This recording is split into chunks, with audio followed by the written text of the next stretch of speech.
Ito ang bayan ng Laur, isang munting bayan sa probinsya ng Nueva Ecija. Masaya at payak ang pamumuhay ng mga tao dito.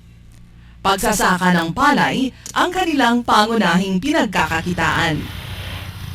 Para kay Lola Lourdes, sa loob ng 71 taon niya na paninirahan sa Laur, ang pagkakakilala niya sa mga tao sa kanilang bayan ay Bait, marunong makisama, marunong makipagkapwa.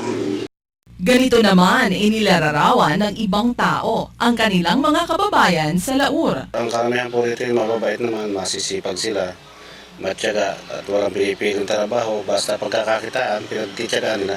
Ayon kay Laur Mayor Alvaro Daos, isa sa mga maaaring ipagmalaki ng kanilang bayan ay Mga tao po rito, matatahimik, wala pong gulo. Sa katunayan nga po, may tatanong nyo dyan sa provincial headquarters na kami po ang pinakatahimik sa Nueva Ecija.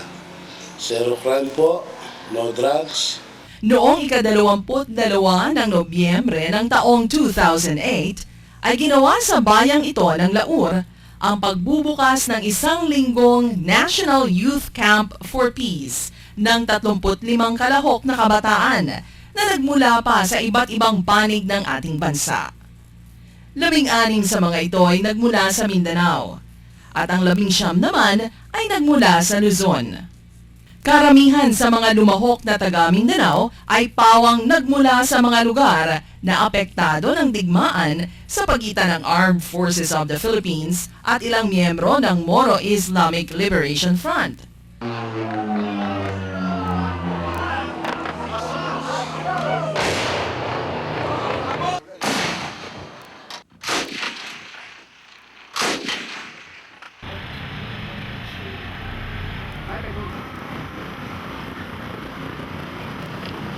Hanggang sa kasalukuyan ay nagpapatuloy ang tensyon sa kanilang mga lugar. Marami pa rin ang mga taong nagugutom at nagkakasakit sa mga evacuation centers, lalong-lalo na sa Maguindanao, bagamat bihira na itong naibabalita ng mga nasa media. Sa loob ng 7 araw na pagtitipon ng mga kabataan para sa kanilang Youth Camp for Peace, sila'y binigyan ng pagkakataon na makinig sa isa't isa upang magkakilala ng malaliman. Pinakatampok sa mga pag-uusap na ginawa ng mga kabataan ay ang pakikinig ng mga taga-Luzon sa mga taga-Mindanao na biktima ng nagpapatuloy na digmaan sa kanilang mga lugar. Naging makapagbagbag damdamin ang mga pagbabahaginan na naganap. Marami sa mga kalahok ang hindi napigilang lumuha dahil sa masasaklap na karanasan na kanilang narinig mula sa mga taga-Mindanao. Ang malalim na pagbabahaginan na ito ay isa sa mga pinakamakahulugang activity para sa banyagang si Helen Trotfetter. I think where I was most involved, also emotionally, was during the witnessing of the Mindanao participants who have been affected by the recent war.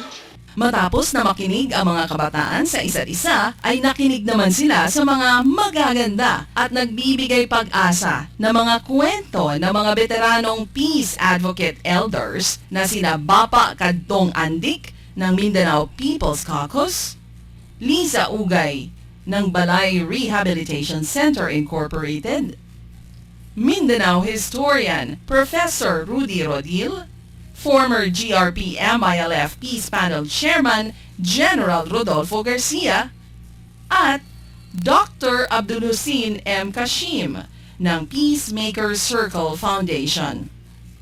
Ibinahagi ng mga taong ito sa mga kabataan ang kanilang personal na kasaysayan sa pagsulong sa kapayapaan. Binigyan din nila sa kanilang mga kwento ang mga malalaking pagsubok na kanilang naranasan sa pagsulong sa kapayapaan at kung paanong ito ay kanilang napagtagumpayan. Ang mga karanasan at karunungang ibinabahagi ng mga peace advocate na ito ay nagbigay ng panibagong inspirasyon at sigla sa mga kabataan. Nagkaroon ako ng idea kung paano mamuno sa mapayapang paraan. Napakahalaga ng youth camp na to para sa mga taga Manila para mag-create ng awareness sa Timog Katagalugan tungkol sa nangyayari sa Mindanao. Si Ate Liza, sabi na nga, sa galit, doon pa rin nagmumula yung pagmamahal. Sa iba't ibang activity na ginawa sa youth camp na ito, ay mababakas sa mga kilos at galaw ng mga kabataan ang kanilang kagalakan at mga angking talento.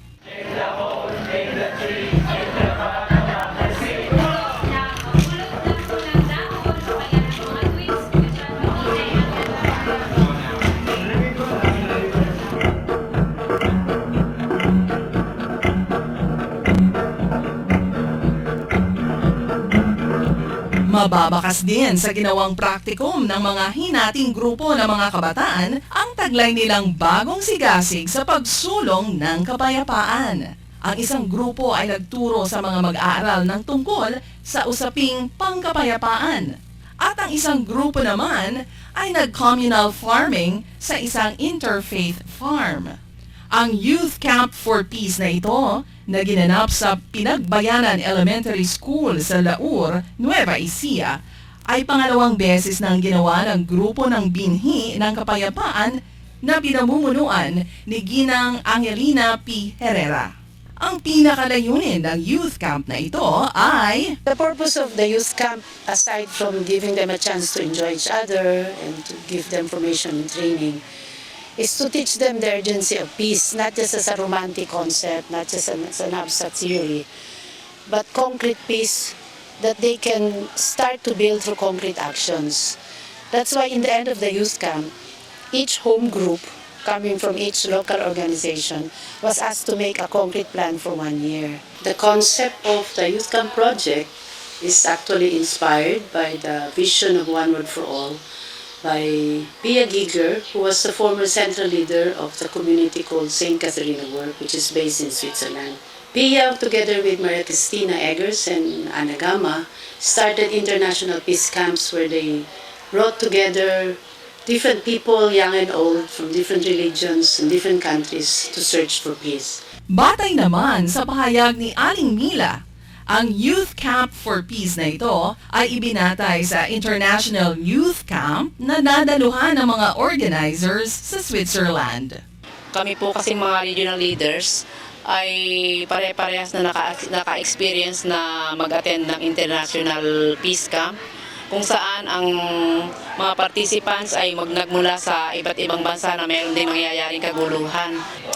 Ito po ay dinao sa Switzerland at nagsasama-sama po doon ang mga inimbitang mga participants mula sa mga bansang may giyera din at may kaguluhan. At naisip po namin na panahon na para gawin din natin ito sa Pilipinas. Ang tema ng youth camp na ito ngayong taon ay naman kay Ginang Herrera ay Our theme is finding our common pearls. So, hinahanap yung pearls ng bawat religion, yung ganda ng bawat religion. Hahanapin din yung pearls ng bawat tao, our beauty as persons.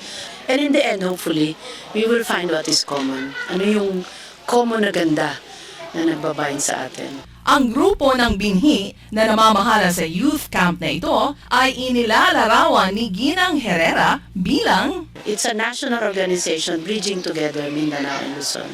ang pangkalahatang layunin ng grupo ng binhi. Ayon kay Aling Mila ay Nais po natin, Father, na magsimulang mag-train ang mga leaders na mag-a-advocate at talagang magpapalaganap ng kapayapaan. ganito naman inilalarawan ng mga kalahok sa Youth Camp for Peace ang kanilang karanasan sa loob ng isang linggong pagtitipon. Enjoy. Happy po. Sobra po walang kapalit. Sobrang nagulat ako sa shock na ganun pala lang pinagmula ng gulo. Kumbaga, naliwanagan yung naipalabas ko yung sama ng loob ko dito. Kumbaga, na-share ko sa kanila na kung ano yung nararamdaman ko. Tapos nakita ko yung presensya niya na kumbaga, nagigisimpatya sila sa akin. Masaya ko dahil nakita ko yung ibang mga kasamahan. At lalong-lalo na dumami kami. Maraming nakasali sa youth camp na to. Para lang may taguyod namin ang tunay na kapayapaan. Labis-labis ang kagalakan ng mga kalahok ng Youth Camp for Peace dahil sa karagdagang karunungan at kamalayan na dito lang nila natutunan. Natuto po akong makisama sa ibang mga tribo at relihiyon tulad ng mga Muslim. Natutunan ko po ang history ng Mindanao at saka po masaya ako na nakilala ko si General Garcia. Ang pulot ko dito sa youth camp na ito ay pagkakaisa ng bawat grupo kahit iba-ibang pinanggalingan namin. Prof. Rodil, yung mga kasaysayan po sa Mindanao kasi kailangan po yun ng isang bata para makita niya yung pinagmulan niya at saka makita niya yung direksyon sa patutunguhan niya. Lubos din ang pasasalamat ng mga kabataan sa mga taga-Laur, lalong-lalo na sa mga magulang na kumupkop sa kanila. Sa ngalan ng lahat ng lumahok sa youth camp na ito, buong puso po akong nagpapasalamat sa kumukop-kop sa amin, sa mga nagpapakain sa amin, at sa mga facilitator. Lubos ko rin pong pinasasalamatan si Mayor Alvaro Daos, sa lahat ng taga-Laur, mga guro ng Pinagbayanan Elementary School at sa barangay captain ng Pinagbayanan sa kanilang mag-init na pagtanggap sa amin. Sa pagtatapos ng Youth Camp for Peace ngayong taon, ay ito naman ang ilan pa sa mga pabaong perlas sa mga kabataan ng mga taong nagmamahal at nagmamalasakit sa kanila. Sana lahat ng mga nakita ninyo at natutuhan ninyo dito sa aming lugar ay huwag ninyong makalimutan.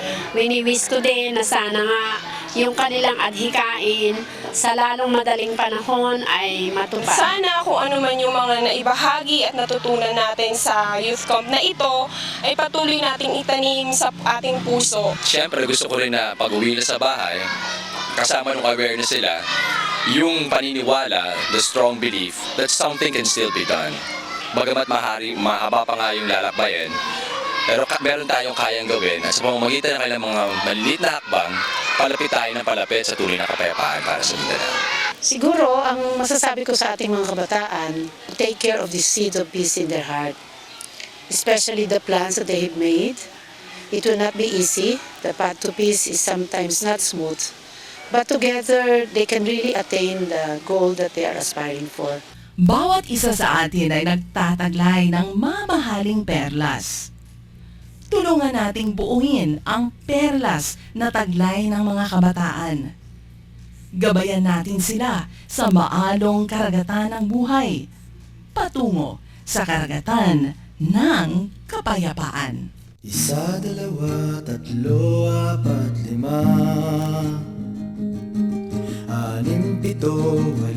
6, 7, 8, 9, 10